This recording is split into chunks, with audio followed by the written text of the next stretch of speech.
الرحمن الرحيم. السلام عليكم ورحمة الله وبركاته. النهارده هنعمل شوية ديكوريشن كده زي ما حضراتكم شايفين، ديكورات للسلطات للبوفيه. زي ما حضراتكم شايفين دي كوسة. بناخد نص الكوساية كده، بنعمل 4 ورقات خارجيين زي ما كده، وبعد كده بنحفر حواليهم.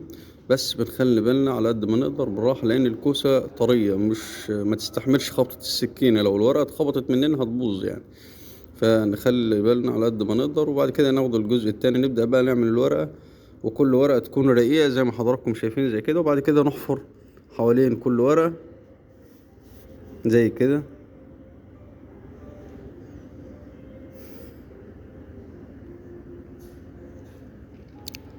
ونحفر حوالين الورقة التانية.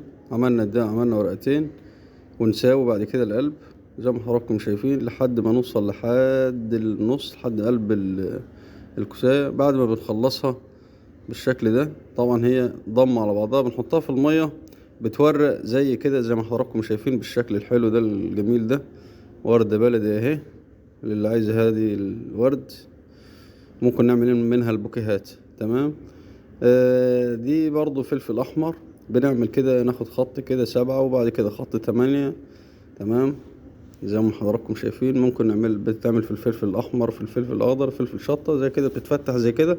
وبنحطها في الميه، والميه بتكون ايه، بارده. او نحطها في التلاجة ونسيبها فتره، نسيبها يوم. كل ما نسيبها كده وقت كل ما تفتح معانا اكتر، وبقت بالنتيجه ده زي ما حضراتكم شايفين. برضو ما هنعمل الخيار زي ما حضراتكم شايفين كده. ناخد خط 7 وبعد كده 8، 7 بعد كده 8، 7 بعد كده 8 زي ما حضراتكم شايفين، 7 بعد كده 8. وبعد كده نيجي حاطينهم في بعض ونيجي ضغطنا كده بحيث انها تفتح.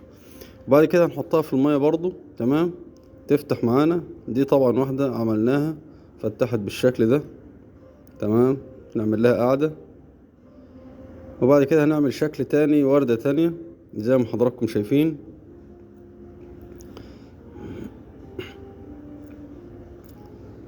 برضه هنحطها في المية تفتح معانا، تبقى ايه بالشكل ده. نعمل لها القاعدة ونحطها. دي برضو كوسة عملناها زي كده. دي الأشكال طلعت معانا بالشكل ده زي ما حضراتكم شايفين. أتمنى من حضراتكم تشتركوا في القناة، تشوفوا كل حاجة جديدة وكل حاجة أحسن إن شاء الله. وفيه دايما حاجات أحسن من كده، وفي حاجات جديدة عن كده إن شاء الله. تابعونا ليصلكم كل جديد. شكرا.